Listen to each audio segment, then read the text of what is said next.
everyone, I'm Arielle and this is Cartoon Balloon, where we rewind our favorite series to find those hidden gems and fascinating facts.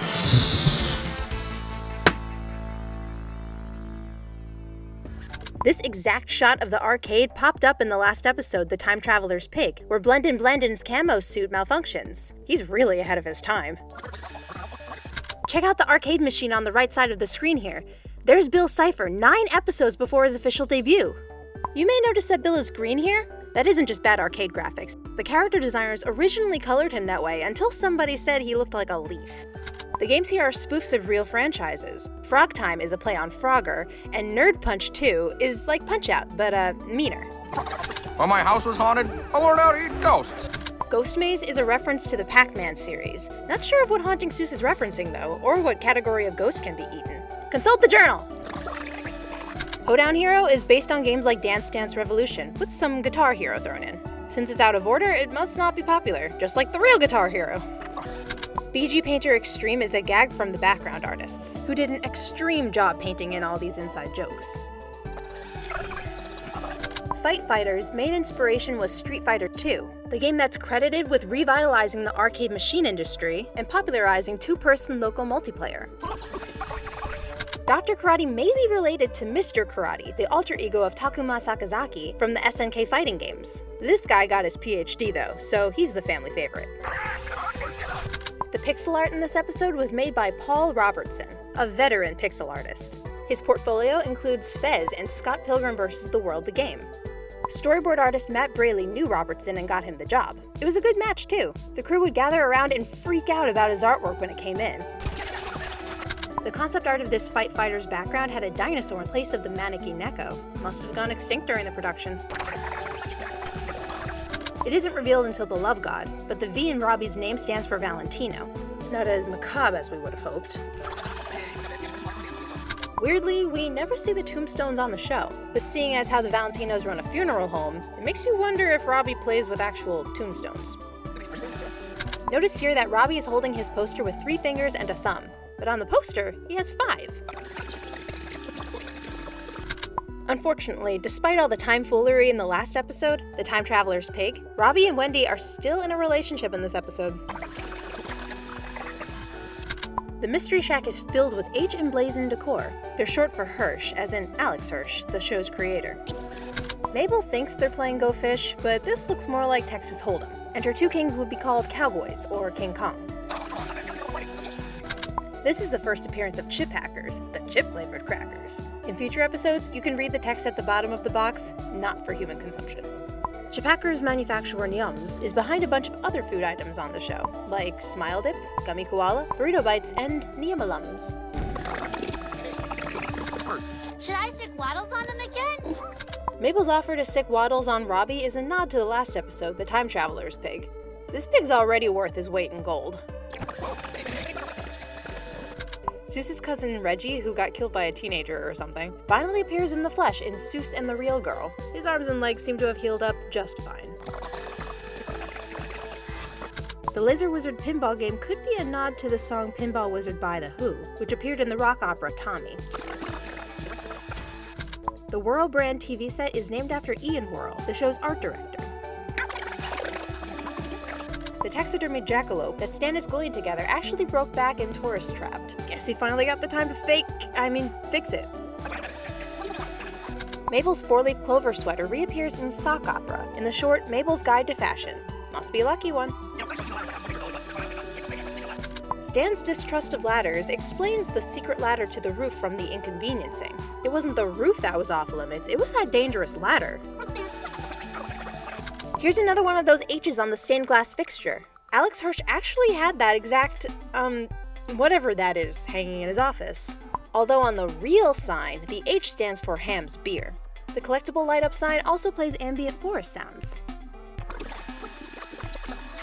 Acrophobia, or fear of heights, is one of the most common fears out there.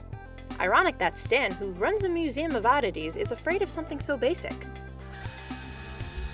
We've got a few new arcade games here. Back Bar, a Burger Time homage called Pizza Time, and a crane game called The Claw, just like in Toy Story. Nord is based on a game, based on a movie, based on a game, Tron. It's even got the same name, just backward. Zeus's thought about going inside the game for real is literally the plot of the movie Tron. Unlike him, they don't, literally go inside the game.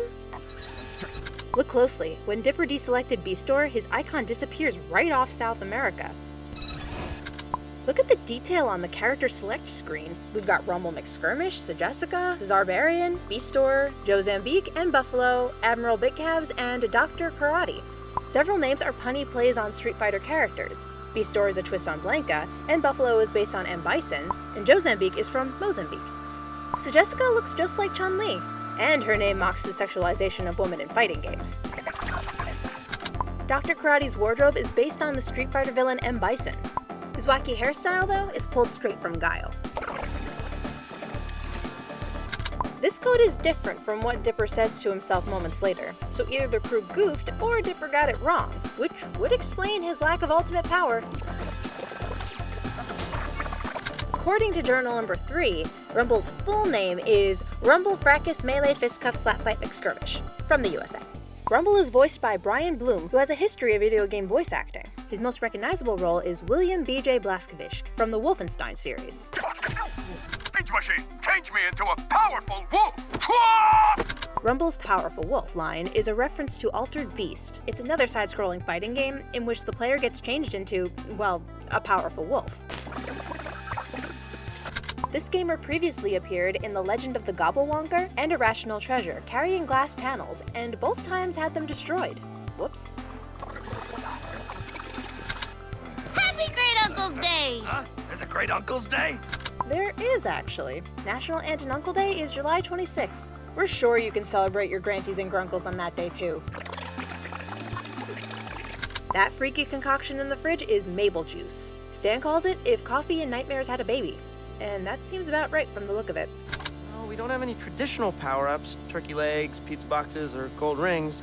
All the power-ups Dipper mentions are from other games. Turkey legs are from Castlevania and Final Fight. Pizza boxes are from Teenage Mutant Ninja Turtles games. The gold rings are from Sonic the Hedgehog.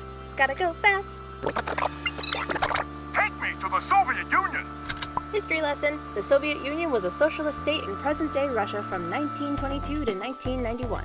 Like Street Fighter and Final Fight, Fight Fighters must have come out in the late 1980s before it dissolved. That being said, Sarbarian's flag in Fight Fighters is actually the flag of present-day Russia, so Rumble's Soviet Union comment makes no sense after all. The statue in Town Square depicts Nathaniel Northwest, the founder of Gravity Falls. It first appeared in Irrational Treasure. In Final Fight, you can obtain a pipe from destroying an oil drum or a crate. The sword that Rumble finds later is a reference to weapons in side-scrolling beat-em-ups.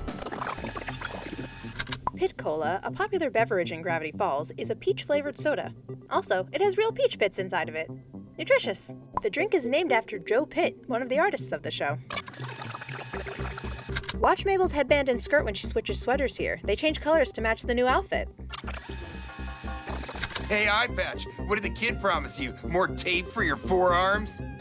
Both the eye patch and the taped forearms that Robbie alludes to here are references to Sagat, another Street Fighter character that Rumble is based on. Rumble's animation for charging up his fireball attack is the same as the way Ryu charges his Hadouken.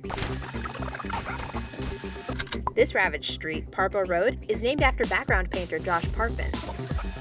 This very specific retailer, Barrels and Crates, is a nod to the furniture store Crate and Barrel.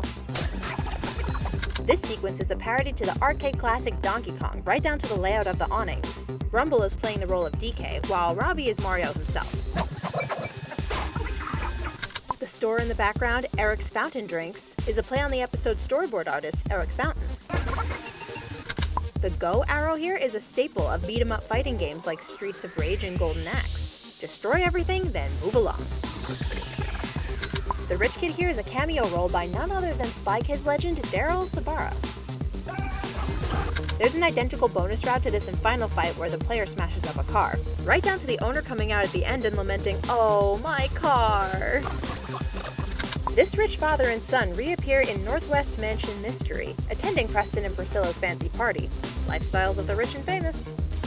All you can eat! Rumble's syllabic emphasis on all you can eat is similar to the way Ryu pronounces Shoryuken, his iconic uppercut move. Free Pizza Guy can't catch a break. He didn't get any pizza at the Wax Museum opening in Headhunters, missed out on Sloppy Toss in Time Traveler's Pig, and now this. Fun fact, apparently Alex Hirsch and the crew knew about all the fanfics of Free Pizza Guy online, and used to read them together for kicks. This is the first time we ever see Seuss's pickup truck, which comes back numerous times throughout the series. Robbie's explosion muffin graffiti from the Inconveniencing reappears on the back of the water tower. There's another one on the fence, just down below. Though it's not visible here, Seuss's license plate reads Fixin' It 1. It's a reference to a short series, Fixin' It with Seuss.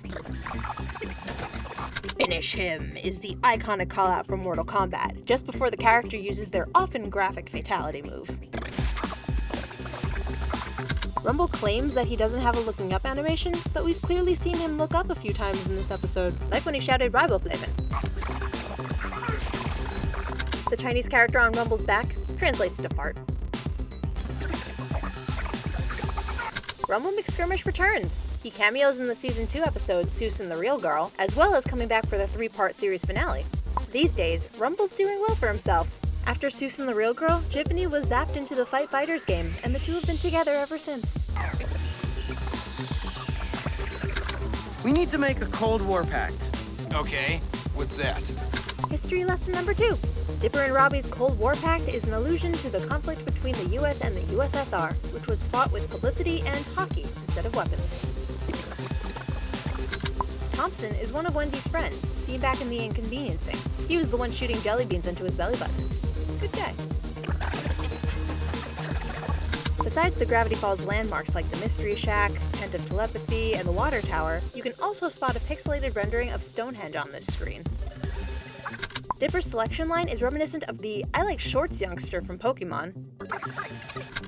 Mabel's quote here, "It's a me, Maybell," is a nod to the catchphrase of Mr. Video Game himself, Mario. Stan's gameplay, which he described as "I'm slower, but I jump higher," is a nod to Super Mario Bros. 2, wherein the characters each had slight platforming differences. Paul Robertson's amazing pixel art makes a return in the Season 2 episode Seuss and the Real Girl. Bummed this tag is only part of Seuss's dream and not actually playable? Take a seat. The Disney XD game Rumble's Revenge is available for play, Gravity Falls style. This cryptogram decodes to, "Sorry Dipper, but your Wendy is in another castle." Sounds like the Super Mario Brothers, "Thank you Mario, but our princess is in another castle." Hey guys, I'm Arielle. Thanks for watching Cartoon Balloon Fight Fighters. If you want to see more videos like this one, comment below and let us know. Don't forget to subscribe and click the bell icon to become part of the notification squad. Consider supporting our Patreon, where we post sneak peeks at new pilots, behind-the-scenes footage, extended creator interviews, and more. And remember, Frederator loves you.